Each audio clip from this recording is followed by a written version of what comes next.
శ్రీమాత్రే నమః. సద్గురు జ్యోతిషాలయం 2026 ఏప్రిల్ నెల రాశి ఫలితాలను గోచార గ్రహస్థితిగా మనం ఈరోజు తెలుసుకోబోతున్నాం.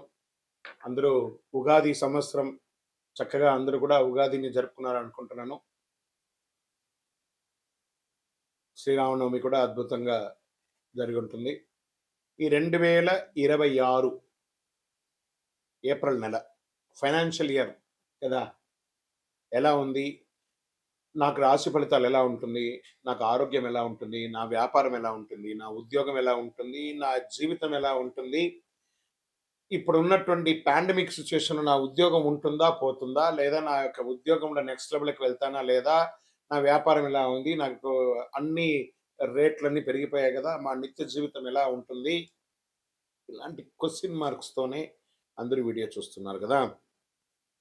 మిత్రులారా, శుభాకాంక్షలు అందరికీ. మా ఛానల్ ద్వారా చూస్తున్నటువంటి ప్రేక్షక మిత్రులందరికీ కూడా శుభాకాంక్షలు. మా ఛానల్లో జరుగుతున్నటువంటి కార్యక్రమాలన్నీ మీకు నచ్చుతాయి కదా, అందుకే కదా మీరు చూస్తున్నారు. మరి మీ దగ్గర నుంచి మాకు ఒక చిన్న అభ్యర్థన, మా ఛానల్ని సబ్స్క్రైబ్ చేయండి, లైక్ చేయండి, మీ మిత్రులకి షేర్ చేయండి. ఇది ఆధ్యాత్మికం కదా. ఆధ్యాత్మికం అంటే మనం దేవాలయానికి పోతే ఏం చేస్తాం, మనం వచ్చామని దేవుడికి చెప్పుకోవడానికి చిన్న గంట కొడతాం కదా, ఆ పక్కన ఉన్న బెల్ గుర్తుని అలా కొట్టేసేయండి. రైట్. కమింగ్ టు ఏప్రిల్ మాసం, జ్యోతిషాస్త్రరీత్యా ద్వాదశ రాశుల్లో 7వ రాశి అయినటువంటి తులారాశి మిత్రులారా, 2026 ఏప్రిల్ నెల మీకు శుభాశుభ ఫలితాలు ఎలా ఉన్నాయి? ఈ నెల గ్రహస్థితిలో శని మరియు రాహు మీనరాశిలో షష్టమ స్థానంలో ఉంటున్నారు. దీనివల్ల శత్రువులపై విజయం, ఆరోగ్యంపై జాగ్రత్త అవసరం అన్నారు. కేతు కన్యారాశిలో ద్వాదశ స్థానంలో ఉండడం వల్ల ఖర్చులు, మానసిక ఒత్తిడి పెరుగుతాయి. గురు మిథున రాశిలో సప్తమ స్థానంలో, నవమ స్థానంలో ఉండడం వల్ల అదృష్టం, గురువుల అనుగ్రహం పొందుతారు. ఈ నెల సమస్యలు, అదృష్టం రెండు మిశ్రమంగా ఉంటాయి, కానీ గెలుపు మీదే. ఉద్యోగస్తులకి ముందు చూసుకుంటే పనిలో పోటీ పెరుగుతుంది, గెలిచే అవకాశాలు ఉంటుంది, పదోన్నతి అవకాశాలు చాలా ఉన్నాయి, పై అధికారుల నుండి అవకాశాలు ఉన్నాయి. ఐటీ, సాఫ్ట్వేర్, సర్వీస్ రంగాల్లో ఉన్న వారికి మంచి పురోగతి ఉంటుంది. వ్యాపారస్తులకి మంచి మంచి అవకాశాలు వస్తున్నాయి, లాభాలు వస్తున్నాయి. Expansion of your business, this the right time అని కూడా చెప్పచ్చు. భాగస్వామి వ్యాపారంలో మిశ్రమంగా ఉంది. ధన విషయానికి ఆర్థికంగా వస్తే ఖర్చులు పెరిగినా దానికి తగ్గట్టుగా 1000 రెట్లు అనుకూలాలు కలుగుతున్నాయి. ఇది సత్యం, అద్భుతం. షేర్ మార్కెట్ విషయానికి వస్తే ఈ నెల బాగా వాలంటేట్ ఉన్నా కూడా లాంగ్ టర్మ్లో ఉన్న వాళ్ళు సేఫెస్ట్ జోన్లో ఉన్నారని పేరు. ఇంట్రాడే వాళ్ళకి మిశ్రమ ఫలితాలే. రియల్ ఎస్టేట్ విషయానికి వస్తే మధ్యస్థ ఫలితాలు, కొత్త పెట్టుబడులంతా ఆలోచించేది. ఇప్పుడు మార్కెట్ బాగాలేదు. ఇక కోర్టు విషయాలు వస్తే మీకు చాలా చాలా అనుకూలంగా వచ్చే అవకాశం ఉన్నాయి. పెండింగ్ కేసులని ముందుకు వస్తాయి. ఆలస్యమైన పత్రాలు జాగ్రత్తగా ఉంచుకోండి, అద్భుతంగా ఉంటుంది మీకు. ఇంకా కుటుంబంలో శాంతి ఉంటుంది. చిన్న చిన్న విభేదాలు రావచ్చు. దాంపత్య జీవితంలో సహనం అవసరం. విద్యార్థులకి మంచి సమయం. అదృష్ట పరీక్షించబడుతుంది. పోటీ పరీక్షలో విజయం సాధిస్తారు. విదేశీ అవకాశాలు బలంగా ఉన్నాయి. వీసా ప్రయాణాల వల్ల జరిగే అవకాశాలు ఉన్నాయి. ఆన్లైన్లో కూడా మీరు ఏదైనా స్టక్ అయి ఉంటే అవన్నీ కూడా తొలగిపోయి అద్భుతమైనటువంటి అవకాశాలు ఉన్నాయి. ఇంకా కళాకారులకి, మీడియా, యూట్యూబ్ రంగం వారికి చాలా అద్భుతంగా ఉంది. మంచి మంచి గుర్తింపు వస్తుంది. మీరు చేసినటువంటి ఇంటర్వ్యూ అసలు ఎక్కడికో వెళ్ళిపోతుంది, మీ ఛానల్ అనే లెవెల్కి పేరు తీసుకొచ్చి పెట్టే అవకాశాలు ఉన్నాయి. ఒక గురువు లేదా పెద్దవారి ద్వారా మీకు మంచి అవకాశం వస్తుంది. దాన్ని వదులుకోకండి. మీ జీవితాన్ని మలుపు తిప్పే ఒక అవకాశంగా ఉంటుంది. ఇంకా వ్యవసాయానికి వస్తే సగటు ఫలితం చాలా గొప్పగా ఉంటాయి. పంటలంతా అద్భుతంగా ఉందని కూడా చెప్పచ్చు. ఆరోగ్య విషయంలో ప్రత్యేక జాగ్రత్త అవసరం. జీర్ణ సమస్యలు, నరాల బలహీనత, మానసిక ఒత్తిడి కనిపించే అవకాశాలు ఉన్నాయి. నిద్ర సరిపడా తీసుకోవాలి. యోగా, ధ్యానం ఖచ్చితంగా చేయాలి. అదృష్ట సూచనలు అన్నీ కూడా ఈ నెలంతా కూడా మీకు తెలుపు మరియు నీలం రంగు చాలా కలిసి వస్తుంది. కావి రంగు కూడా మీకు కలిసి వస్తుందని చెప్పచ్చు. అదృష్ట తేదీ 6, 15, 24 ఇలా మీకు చాలా కలిసి వస్తుందని కూడా చెప్పచ్చు. అదృష్ట రోజు శుక్రవారం. అదృష్ట సంఖ్య 6. మీరు ఈ యొక్క పరిహారాలు ఈ నెలంతా కూడా ప్రతి శుక్రవారం లక్ష్మీ అమ్మవారిని ప్రార్థన చేయండి. వీలుంటే ఒక్కసారి చండీ సప్తసతీ పారాయణాన్ని చెయ్యండి. అన్నదానం చెయ్యండి. తులారాశి వారు గుర్తుంచుకోవాల్సిన ఈ నెల మీరు సమతుల్యతను కాపాడితే విజయం మీ సొంతం అవుతుంది. గ్రహాలు పరీక్షిస్తాయి కానీ వదిలేదు. మీరు ఏం చేయాలంటే మీ యొక్క వయస్సు ఎంత ఉందో అన్ని దీపాలను మీ ఇష్టదైవం కులదైవ దేవాలయంలో వెళ్ళి ఒక మట్టి ముక్కుడు తీసుకొని అందులో నువ్వుల నూనె వేసి అన్ని ఒత్తులు వేసి దీపం వెలిగించండి ఒక్కసారి, నెలకు ఒక్కసారి. అదేవిధంగా సూర్యుడికి నీళ్లు వదలండి, ఆరోగ్యం బాగుండడానికి. అర్ఘ్యం వదలడం అనమాట. రాగి చొమ్ము ఎడమ చేతిలో పెట్టుకొని కుడి చేతిలో నీళ్లు వదులుతూ సూర్యుని చూసి వదలండి. ఇదొక మంచి పరిహారం. ఇంకా గురుగారు మాకు శీఘ్రంగా ఫలితం పొందడానికి ఇంకేమైనా ఉన్నాయా అని అంటే, ఒక అద్భుతమైనటువంటి అతి శక్తివంతమైనటువంటి కరుంగాళిమాల.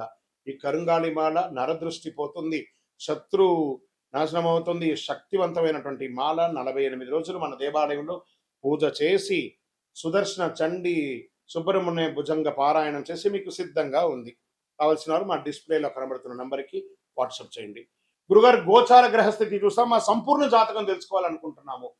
మీ యొక్క పుట్టుపో వివరాలతో మీ పరిసర ప్రాంతాల్లో ఉన్నటువంటి గురువుని సంప్రదించి మీ జాతకం తెలుసుకోండి.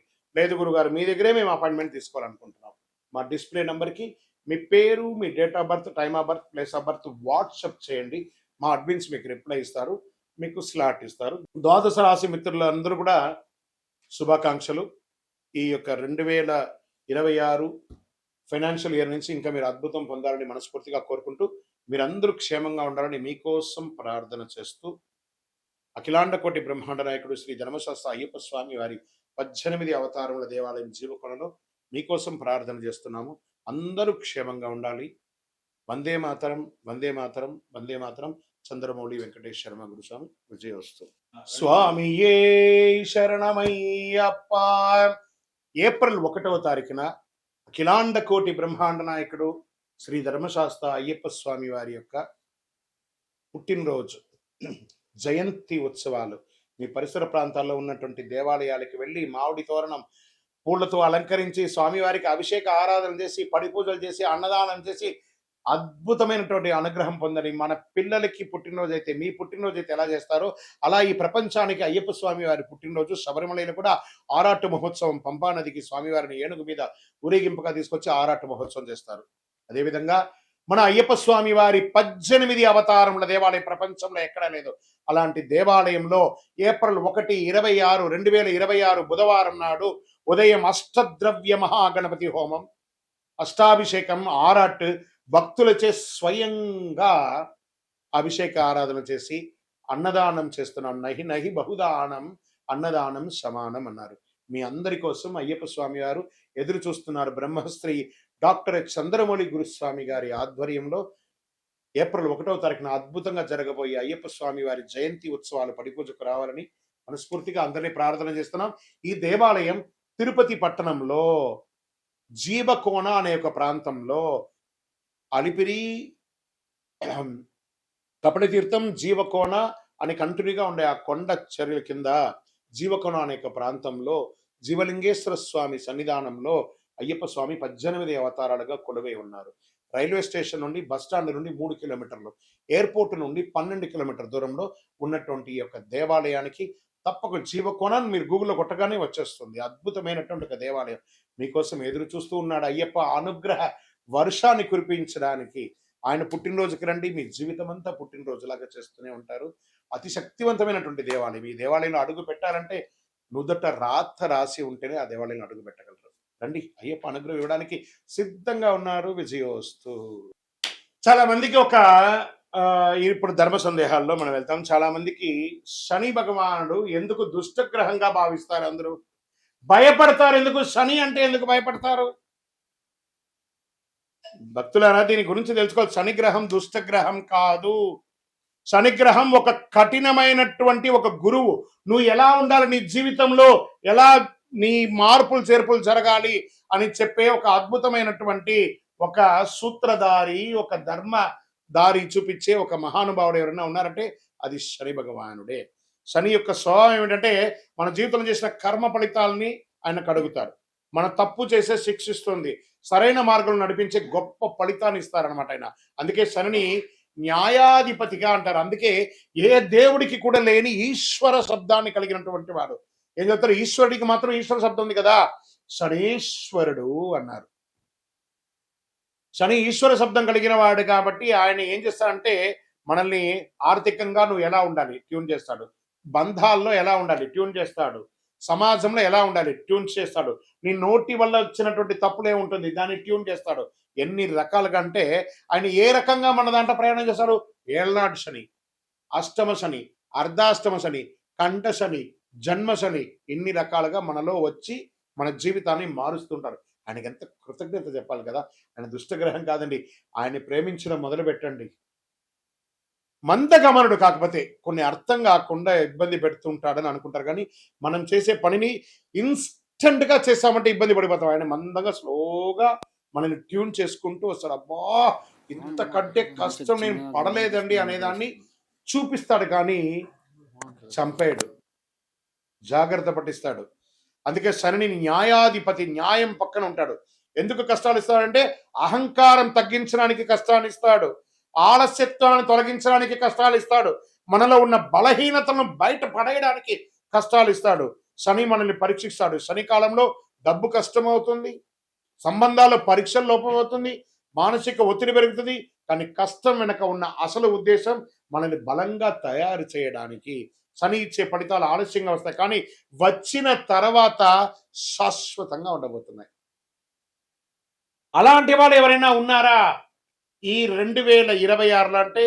అందులో కన్యారాశి వారు ఉన్నారు, కర్కాటక రాశి వారు ఉన్నారు, వృశ్చిక రాశి వారు ఉన్నారు, తులారాశి వారు ఉన్నారు, కుంభరాశి వారు ఉన్నారు. వీళ్ళంతా అదృష్టాన్ని పొందబోతున్నారు. శని అనుగ్రహం ఉంటే సాధారణ మనిషి కూడా చక్రవర్తి అయిపోతాడండి. అదే శనిలో ఉన్నాయి. అందుకే కొంతమంది జీవితంలో చాలా ఆలస్యంగా సక్సెస్ అవుతారంటే అది శని భగవానుడు చూశాడు. శ్రమ, సహనం, నిజాయితీ, క్రమశిక్షణ, ఈ 4 ఉంటే శని ఎప్పుడు హానికి రాడు. శనిగ్రహం శుభగ్రహం, దుష్టగ్రహం కాదు. విజయోస్తు. శని దశలో మనం ఏ పనులు చేయకూడదు? అసాంఘికమైనటువంటి కార్యక్రమాలు చేయకూడదు, ఇల్లీగల్ అఫైర్స్ పెట్టుకోకూడదు, ఆర్థిక లావాదేవీలలో తప్పులు చేయకూడదు. ఇవన్నీ జాగ్రత్తగా ఉండాలి. ఆహారపు అలవాట్లని మధ్యస్థంగా ఉంచుకోవాలి. కొత్త పెట్టుబడులు పెట్టి ఇబ్బంది పడకూడదు. ఇలాంటి జాగ్రత్తలు పడితే శని భగవానుడు మంచి దారాన్ని కల్పిస్తాడు. విజయోస్తు. శని 7వ స్థానంలో కూర్చున్నాడు. శనికి తైలాభిషేకం అంటే చాలా ఇష్టం. కాకధ్వజాయ విద్మహే ఖడ్గహస్తాయ ధీమహి తన్నః మంద ప్రచోదయాత్. ఆయన రౌద్రంగా ఉన్న ఆ స్వామి వారిని శివుడికి ఎలా అభిషేకం అంటే చాలా ఇష్టం. ఆ తైలంతో అభిషేకం చేయడం వల్ల కర్మ వ్యాధులు తొలగుతాయండి. అందుకని శని భగవానుడు నాకు తైలాభిషేకం చేయండి, మీ వ్యాధులన్నీ తీర్చుకోండి అని అంటున్నాడు. కాబట్టి తైలాభిషేకం చేస్తే శనీశ్వరుడు ఆనందపడతాడు. అందులో ప్రత్యేకించి శనివారం తల మీదకెళ్ళి నూనె పోయడం కాదు, మళ్ళీ అందరూ తెలుసుకోవాలి, శని పాదాలకు నూనె పోయాలి. ఇది చాలా మంది తెలియకుండా చేస్తారు. విజయోస్తు. మళ్ళీ అగరబత్తి తీసుకుపోయి ఆ దేవుడు పాదాల దగ్గర ఇట్లా ఒత్తి దీపం పెడతారు. ఆ మంటకు నువ్వు పూజ చేసి నన్ను నా సీటుకే ఎసురు పెడుతున్నావురా అనుకుంటాడు. దూరంగా పెట్టాలి నూనె. ఇవన్నీ కూడా జాగ్రత్త. విజయోస్తు. శనిదేవుని యొక్క పూజకు ఉత్తమమైనటువంటి సమయం ప్రాతకాలం చేసుకోవచ్చు. రాహుకాల దీపాలు పెట్టడం చాలా మంచిది. శని భగవానుడికి 9, 10:30 రాహుకాలం కాబట్టి శనివారం రోజు ఆ రోజు చేస్తే చాలా విశేషంగా ఆ సమయంలో ఉంటాడు. ఆ సమయంలో ఒక కొబ్బరి చిప్ప తీసుకోండి, ఒక క్లాత్, నల్లని క్లాత్ తీసుకొని అందులో నల్ల నువ్వులు వేసుకొని నల్ల దారంతో ఒక ఉండ చుట్టండి. ఇటు ఒక చిప్పలో అటు ఒక చిప్పలో ఒక్కొక్కటి వేసి నువ్వుల నూనె వేసి అక్కడ వేసి ప్రదక్షిణ దీపం వెలిగించుకోవచ్చు. దూరంలో 19 ప్రదక్షిణాలు చేయాలి. ఎందుకంటే శని భగవానుడి యొక్క ప్రయాణం 19 సంవత్సరాలు. ఏళ్నాడు శని 7.5 సంవత్సరాలు, అష్టమ శని 4 సంవత్సరాలు, అర్ధాష్టమ శని 2.5 సంవత్సరాలు, కంఠ శని జన్మస్థానిలో అంతా ఉంటారు. కాబట్టి ఇలాంటి సమయంలో స్వామివారికి కొబ్బరి చిప్పతో నూనె వేసి శనివారంలో రాహుకాల సమయంలో దీపం వెలిగిస్తే చాలా విశేషం అంటారు. ఆ సమయంలో ఒక చిన్న ఒక బెల్లం ముక్క కూడా పెట్టాలి అని అంటున్నారు. పెడితే చాలా మంచిది, విశేషం. శనిదేవ్ గురుగారు మీరు ప్రదక్షిణల గురించి చెప్పారు. మరి శనిదేవుని ప్రీతి చేయడానికి మేము ఏమైనా మంత్రం చెప్పాలా? దీనికి ఏమైనా ఉంటాయంట. నీలాంజన సమాపాసం రవిపుత్రం యమాగ్రజం ఛాయా మార్తాండ సంభూతం తన్నమామి శనైశ్వరం. తర్వాత ఏం చేస్తారు? కాకధ్వజాయ విద్మహే ఖడ్గహస్తాయ ధీమహి తన్నః మందః ప్రచోదయాత్. ఇవన్నీ అయిన తర్వాత ఆయన దగ్గర మనం ఏమని ప్రార్థన చేసుకుంటున్నాం? శనిబాధ వినాశాయ ఘోర సంతాపహారిణే కనకాలయ వాసాయ భూతనాదాయ తే నమః. ఆయన దగ్గర ఏం ప్రార్థన చేస్తున్నాం? దేహి మే బుద్ధి వైశిష్ట్యం. స్వామి నా బుద్ధి చెడిపోయినట్టు కనబడుతుంది, నాకు మంచి ఆ బుద్ధి ఇవ్వండి. దేహి మే బుద్ధి వైశిష్ట్యం దేహిమే నిత్య యవ్వనం. నేను ఆహారపు అలవాట్ల ద్వారా నా శరీరాన్ని నాశనం చేసుకున్నాను. ఇది నాకు మంచి ఆరోగ్యాన్ని. దేహిమే నిత్య యవ్వనం, దేహిమే పరమానందం. ఆ స్వామి దగ్గర ఆనందాన్ని కల్పించండి స్వామి. ఎప్పుడు ఏదో నెగిటివ్ దృష్టితో నేను ఎప్పుడు నెగిటివ్గా ఆనందం లేకుండా స్ట్రెస్ అవుతున్నాను, నాకు ఆనందాన్ని ఇవ్వండి అని చెప్పి ఇలా ప్రార్థన చేయండి. అనుగ్రహ వర్షాన్ని కురిపించేస్తారండి శని భగవానుడు. విజయోస్తు.